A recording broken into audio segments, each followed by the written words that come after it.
కానీ ఇట్లా ఎవడైనా కనుక వాట్సాప్ ద్వారానో ఇంకో ద్వారానో కనుక అప్రోచ్ అయితే మాత్రం అస్సలు నమ్మొద్దు.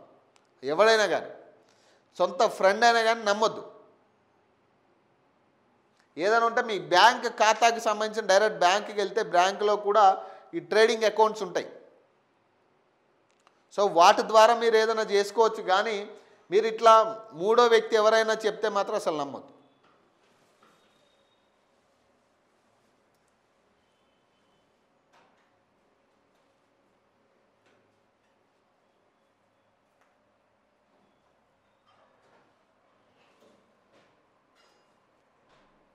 ఏపీకి పరిశ్రమల తరలింపుకే కుట్ర అంట. హిల్ట్ కుట్ర. 5,000 పరిశ్రమలు అవుట్ అంట. పాలసీ వెనుక కొందరు కీలక నేతల కుతంత్రం. పరిశ్రమల్లో 60% పైగా ఏపీ వాసుల చేతుల్లోనే. మూతబడిన కంపెనీ భూముల్లో రియాలిటీకి హిల్ట్తో గ్రీన్ సిగ్నల్. కొత్త ఇండస్ట్రీల ఏర్పాటును గాలి కొదిలేసిన కాంగ్రెస్ ప్రభుత్వం. నూతన పరిశ్రమలకు చవకగా భూములు కేటాయిస్తున్న ఏపీ.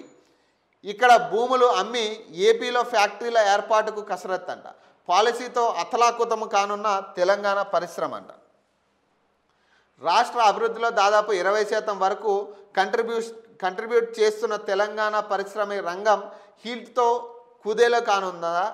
కాలుష్యకర ఫ్యాక్టరీల తరలింపు పేరిట పారిశ్రామిక భూములను రియల్ ఎస్టేట్ వెంచర్లుగా మారుస్తున్న కాంగ్రెస్ ప్రభుత్వం పొరుగు రాష్ట్రానికి సహకరించే ఎత్తుగడ వేసిందా?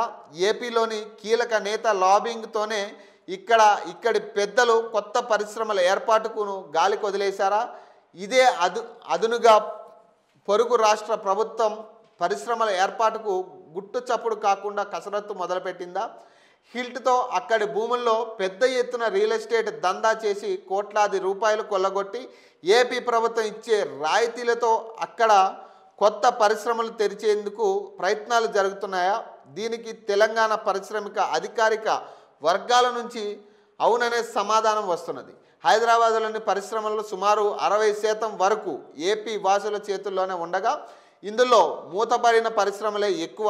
రేవంత్ రెడ్డి ప్రభుత్వం తెచ్చిన హీల్ట్తో కాలుష్యం ఔటర్ దాటడం దేవుడెరుగు. ఆంధ్రప్రదేశ్కు పరిశ్రమలు తరలించాలనే కుట్ర దాగున్నదని పలువురు పారిశ్రామిక వేత్తలు ఆందోళన వ్యక్తం చేస్తూ ఉన్నారు.